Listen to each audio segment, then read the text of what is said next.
Hey, what's going on, guys? Big D here, and today I'm going to be showing off how we finished off this friendly war. So let's start off with where we left off, and that's going to be on the base that I failed to triple with my Town Hall 11. Benjo saw my attack, and I let him know what went wrong, and he fixed the very few problems with the attack. Really, just the singular problem that I didn't break my queen in before dropping her down. So he is going to bring the exact same army to a T. He drops the sneaky goblin in for the clan council, triggers the traps in the core there, and then he's going to drop a few more after drawing just one or two troops out of that clan castle. Clan castle does go down. There are two archers that pop, and then the skeleton traps popped as well. Then he is going to break in his queen first and then send his queen in at the 12 o'clock compartment. She's going to step straight into the base and he's going to drop his healers in behind. That went perfectly to plan. So all I had to do was drop my queen after my wall breakers, and it probably would have been a triple. So here we go. He drops in the minion to support the queen charge here with against the archers and skeletons to make sure they do go down smoothly. She's going to step up toward the eagle artillery. He drops the first rage on her, keeping her alive through the eagle. And once the eagle goes down, he is going to do exactly what I was going to do in a different corner, but nonetheless, he does do exactly what I was going to do, which would be break in the king and then the barracks. So here comes the wall break over at 9 o'clock. Barracks is going to come down, and the king is going to come into tank with the P.E.K.K.A. right there. There we go. So the queen pushing down toward 9 o'clock. Now, I'm going to pause it real quick. I personally would have let the queen go by herself all the way down toward 9 o'clock and sent the king and P.E.K.K.A. in over here. That way, the king and P.E.K.K.A. come in towards the enemy queen and then hopefully run down this way, setting a clear 100% path. And the queen probably would have been fine through all of these defenses, as they aren't very powerful. And to be honest, there weren't that many of them. With two more rages to support the queen and three freezes, she would have been perfectly fine. But nonetheless, he does get the triple. So here we go, pushing the king and barracks P.E.K.K.A. into the queen charge to meet up. Another wall break coming in, probably just weaken a wall to see if they could get through the wall. But the king is going to go king versus king. P.E.K.K.A. helping him out, taking him down, popping the king's ability through there. Full health king pushing through, helping funnel even more. The hybrid coming in to cut off the queen to make sure she does stay up. Pushing into the core, dropping the first heal and a rage through those initial buildings. The first bomb tower getting encountered. He is going to pop the Grand Warden ability through here. I think he should have waited a split second longer, and it would have been an absolutely perfect Grand Warden ability. But nonetheless, the bomb tower does damage the hybrid just a little bit, but healing and raging through the back end of the core, taking down the enemy queen with the raged miners. Hogs coming out of the barracks, wrapping around the base, getting tanked for by the P.E.K.K.A. and smashing the defenses in their path.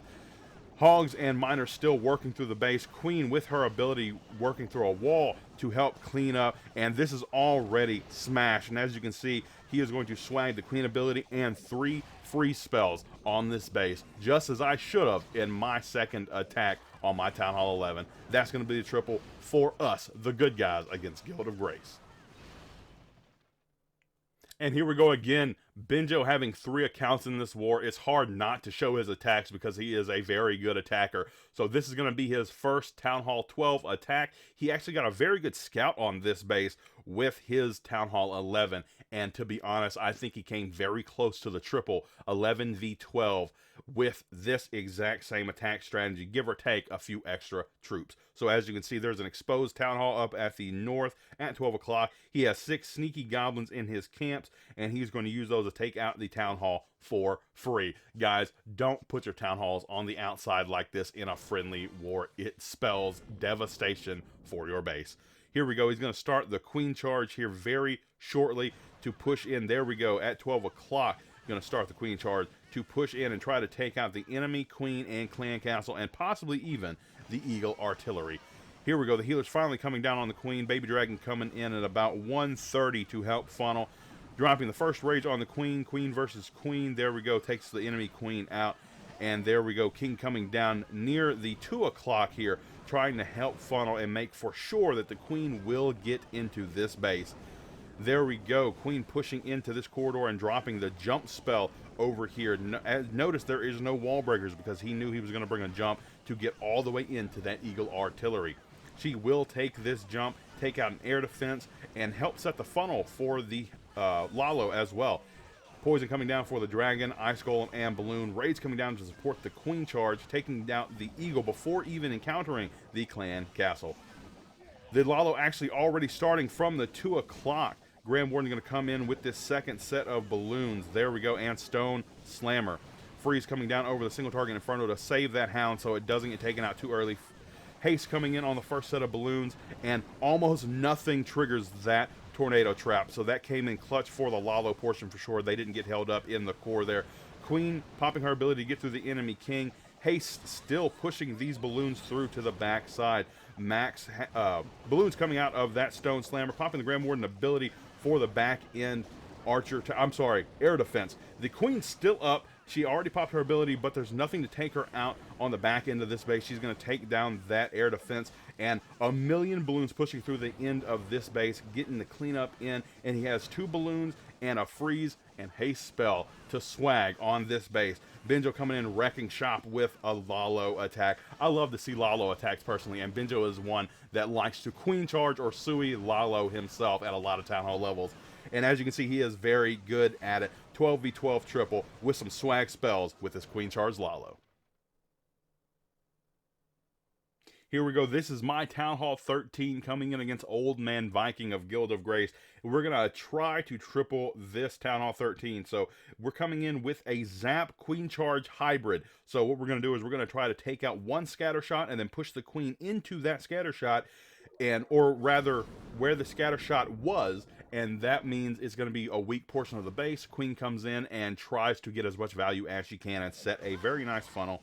So Queen coming in at the 6 o'clock. Coco Loons coming in before dropping the healers to make sure they soak up any traps to be had.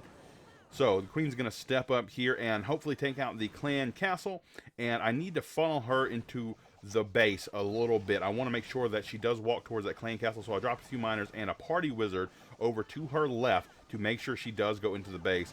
Giant coming in to tank and pull the Clan Castle, and there we go. It was an awkward poison spell. I do admit I should have placed it a little closer to the Queen. She almost had to pop her ability through these headhunters because that poison was not placed very well. Luckily, she did not have to because I did drop that rage, so she was nice and healthy. Here we go, the super wall break. Now, unfortunately, right here, I put down this headhunter very late, and that's going to cost her ability right here.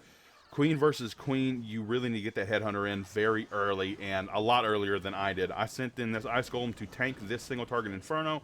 I was hoping that my Queen would still have her ability at this point, but I messed up on that headhunter placement.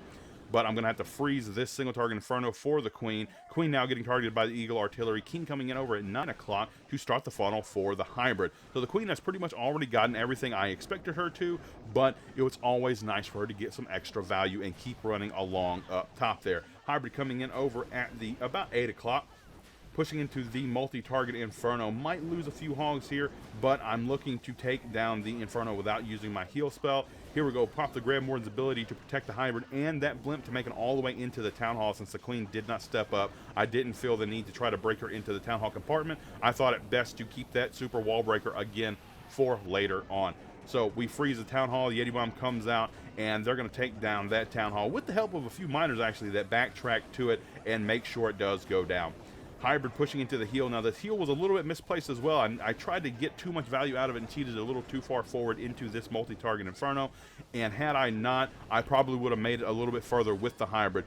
The Royal Champion popping her ability, taking out a few defenses and damaging that multi-target Inferno, but at this point the base is going to stand. The Queen did not have her ability for the back end. She lost her healers and died off to that scatter shot. My King gonna run around here and get a few more percentage points, but eventually die to the scatter shot, multi-target Inferno, bomb tower, and enemy King.